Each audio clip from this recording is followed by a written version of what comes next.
The only thing of mine that is like a delicate 10-year-old. What? Sometimes they're for me, sometimes they're for you. There you go. Matthew Berry, toughing it out. No, Patrick don't Mahomes, try to figure it out. toughing it out. Yeah, We can just move on. we'll just let it lay. Yeah, let it lay flat for a little bit. All right, guys. Chiefs Bengals. This is just, how do I even start? All right. Patrick Mahomes dealing with his I'm own. soft tush is what I'm really going for right there, Lawrence. You should just left our minds to No, wonder. no, Let us wonder. No, but then I thought that's not fair.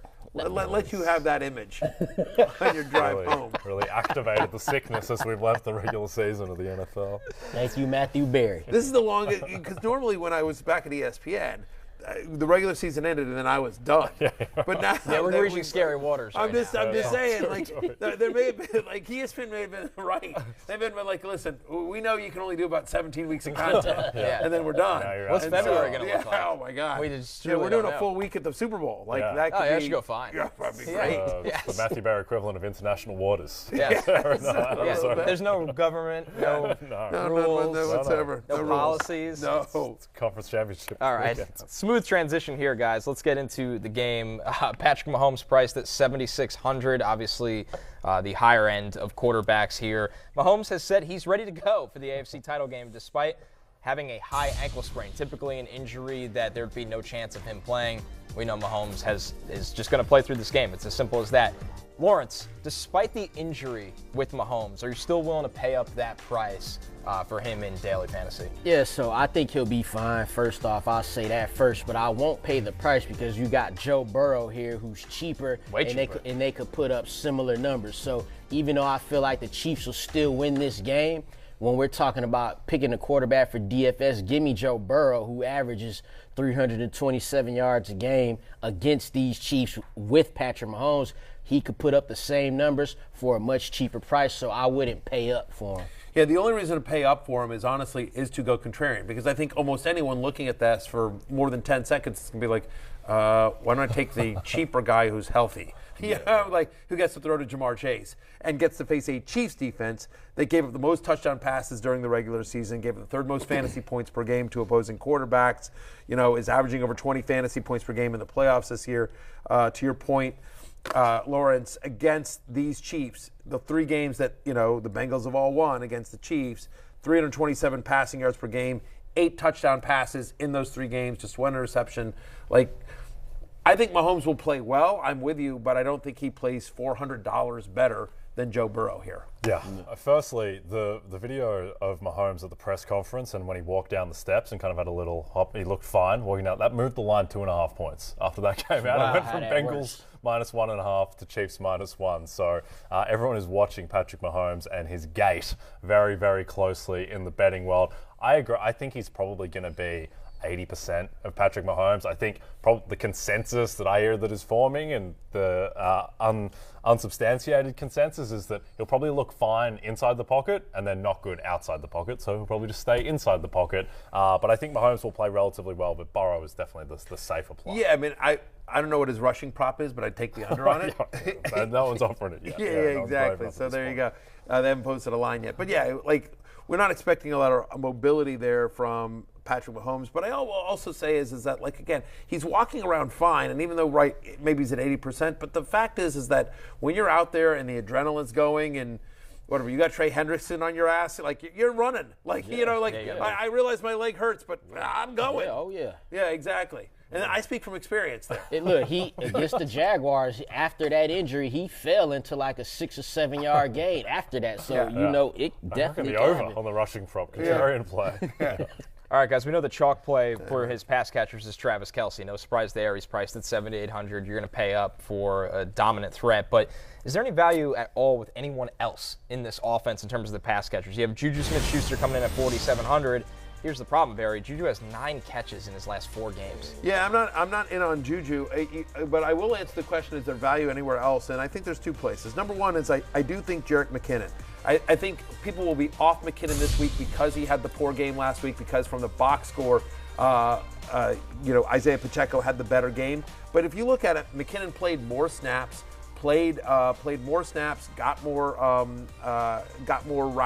more routes, And in a game in which I think they're going to have to throw to keep up, and we know how good the Bengals are at bringing pressure, and again, Mahomes isn't going to be as mobile, they're going to want McKinnon, who's the better pass protector, back there, right? I mean, because again, they've got a less than 100% Patrick Mahomes. So I think McKinnon plays even more snaps. Again, he outplayed him, he outsnapped him, and ran more routes than last week. It just didn't show up in the box score. But McKinnon's been the better running back for the majority of this latter part of the year. Give me McKinnon in a game in which I think Kansas City will have to throw, and I think he's going to be on the field quite a bit. Lawrence, you rolling with McKinnon over Pacheco? Oh, yeah, for the same reasons. And he got 11 carries last week, too, right? So that's something we're not used to seeing every week. Again, because of Patrick Mahomes' injury, they'll lean more on the run game for it, as far as both running backs are concerned. So you add some of the rushing to his receiving value. So I had to go with him. And as you said, Matthew, being the better pass protector. Jay, a little bit of a slump on the Bengals side of things for T. Higgins. Under 40 receiving yards in 5 of his past 6 games.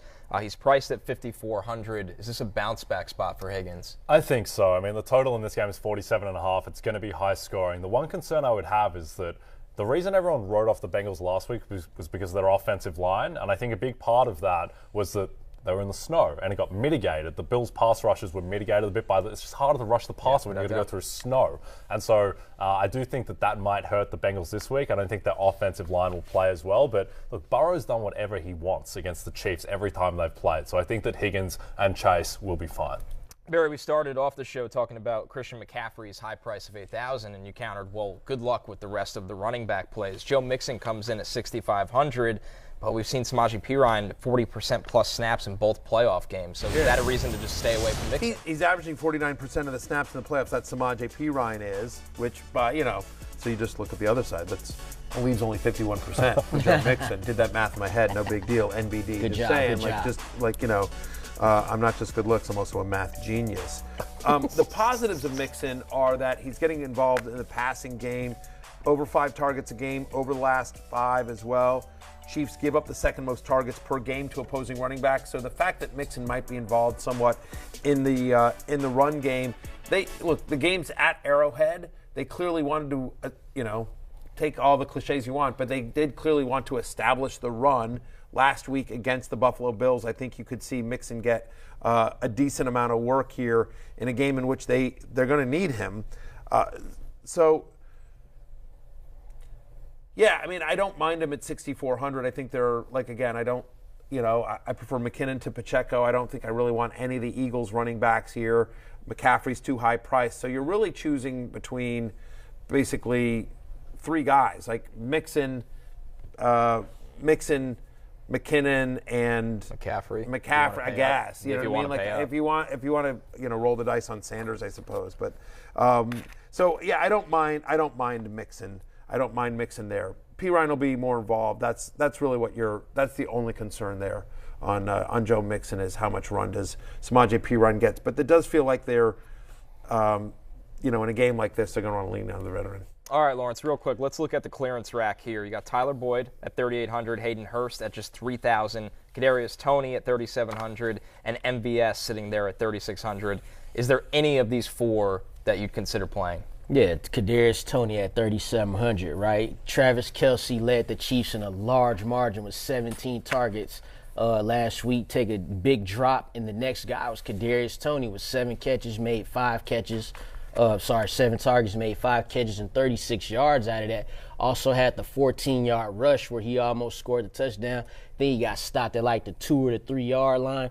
He's looking we thought this a few weeks ago. With every week, he's getting more and more involved, and it's clear that, I don't know, maybe it's now that they're realizing, he better than Juju, because we can't count on Juju. So if you can't count on another Chiefs receiver, take a shot with a guy who's this cheap on the slate who's got upside. I don't disagree with anything you just said about Kadarius Toney. 2 things I want to mention. One thing I wanted to mention on Mixon real quickly was the fact that with their offensive line issues, the key has been getting the ball out quickly for Joe Burrow, and that involves the running back as well. And also, that's when it's easier to run block than it is to pass block. So in general, I do think that's another way to mitigate some of the injuries they've had on the offensive line is by running Mixon quite a bit on the road at Arrowhead.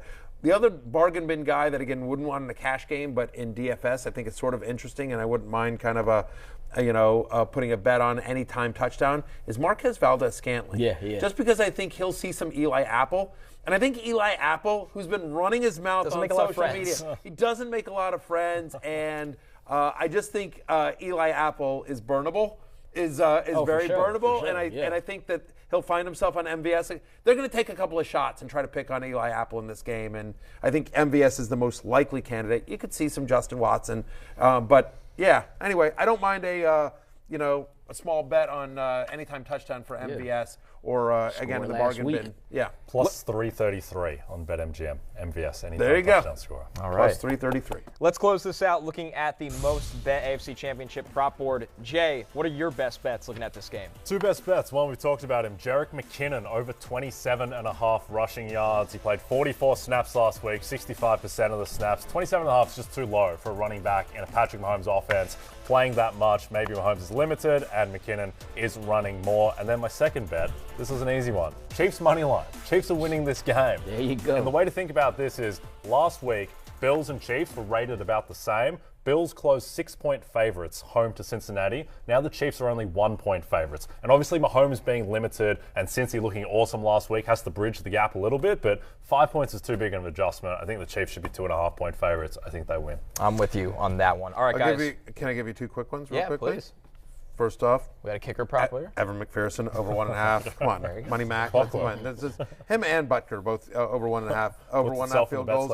And again, just off the MVS thing, longest reception 17.5 yards. Yeah. I kind of like that one too. Sure. If he gets one, you think it's over that? It's over 17. Take that, Eli Apple. Right.